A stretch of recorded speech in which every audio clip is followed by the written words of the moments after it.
അസ്സലാമു അലൈക്കും വറഹ്മത്തുള്ളാഹി വബറകാതുഹു. പ്രിയമുള്ളവരെ, കുറുക കോഴിച്ചന മസ്ജിദുൻ നൂറിന്റെ ഔപചാരികമായ ഉദ്ഘാടനമാണ് തിങ്കളാഴ്ച ഇശാ നിസ്കാരത്തോടനുബന്ധിച്ച്. ഒരുപാട് പേരുടെ പ്രയത്നങ്ങൾ കൊണ്ട് എത്രയും പെട്ടെന്ന് വേഗത്തിൽ പണി പൂർത്തീകരിച്ച ഒരു മഹത്തായ മസ്ജിദിന്റെ ഉദ്ഘാടന ചടങ്ങിലേക്ക് എല്ലാവരുടെയും സാന്നിധ്യം വളരെ വിനീതമായി ക്ഷണിക്കുന്നു. എല്ലാം ഹൈറലാകാൻ വേണ്ടി എല്ലാവരും പങ്കെടുക്കുകയും പ്രാർത്ഥിക്കുകയും ചെയ്യണമെന്നറിയിക്കുന്നു. അസ്സലാമു അലൈക്കും വറഹ്മത്തുള്ളാഹി. ആശങ്കയാൽ കാത്തിരുന്ന നാളുവന്ന് പുണ്യഭൂവിയിലെത്തുവാൻ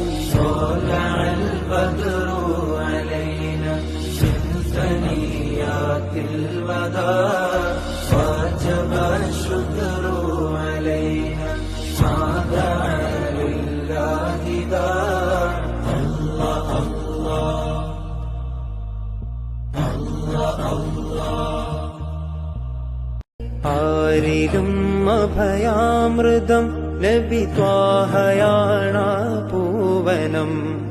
ആഗ്രഹം തിരുറൗലയാണ് കനിയണം യാ സീതി.